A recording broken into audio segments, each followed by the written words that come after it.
Ce que je voulais dire, donc déjà, c'est un grand merci aux observateurs d'avoir joué le jeu et d'avoir renseigné. Et donc, les larolimicoles, ça a été pour nous une découverte qui date de 1979. On a commencé à s'intéresser à la sternonène, par exemple, qui nichait avec difficulté, d'extrême difficulté, sur le lido de pierre blanche.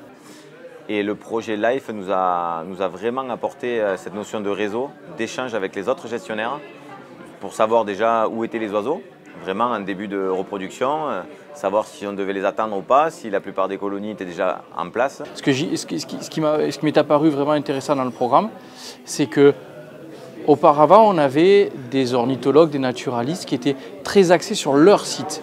Ce sont mes oiseaux, c'est mon site naturel.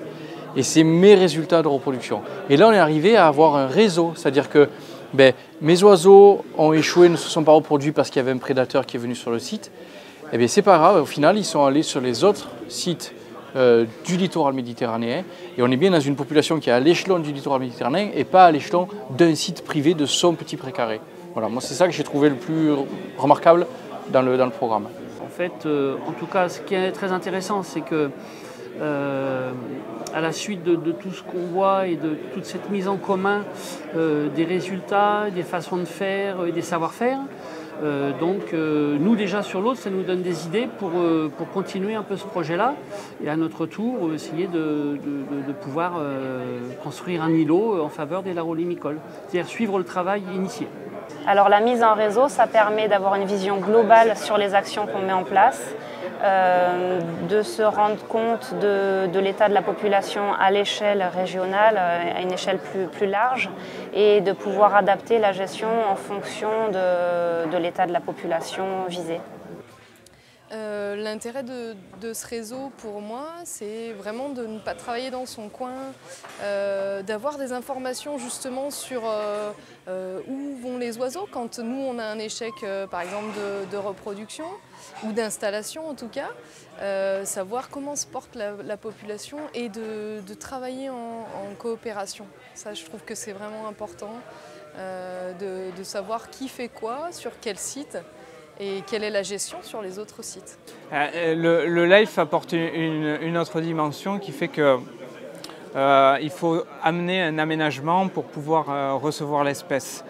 Or, nous, c'est un site industriel donc, qui n'avait pas forcément les bons aménagements pour ces espèces. Donc, on a vraiment créé artificiellement quelque chose pour la favoriser.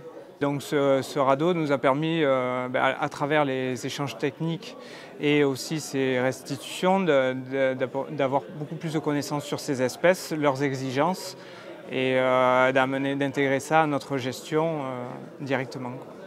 Moi, ce que j'ai aimé dans le réseau, c'est l'appui technique.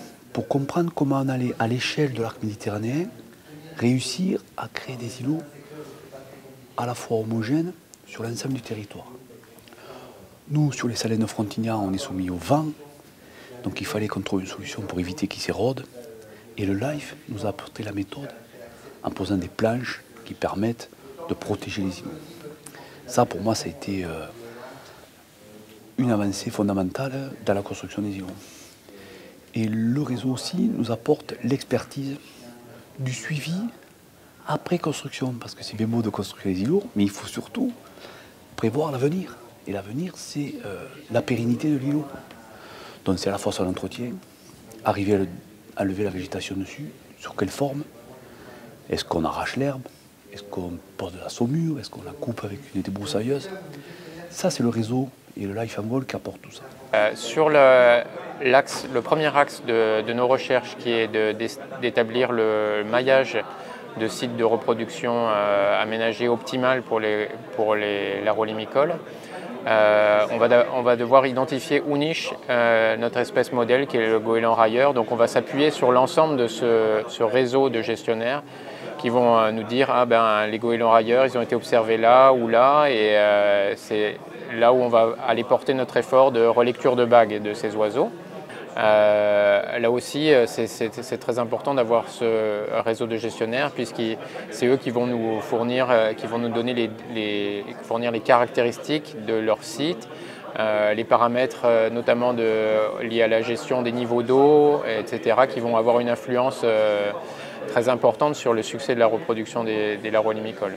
Donc on travaille en étroite collaboration avec ce réseau qui a été mis en place dans le cadre du LIFE. Alors la différence avec avant, c'est que grâce au LIFE, on a de la gestion, je l'ai déjà dit, bon, qui s'est mis en place et qui permet de maintenir les habitats, mais en plus on a cette augmentation des populations qui est perceptible par des nombres, alors qu'on n'aurait pas ce réseau de correspondants qui travaillent, on ne pourrait pas dire que toutes les espèces augmentent.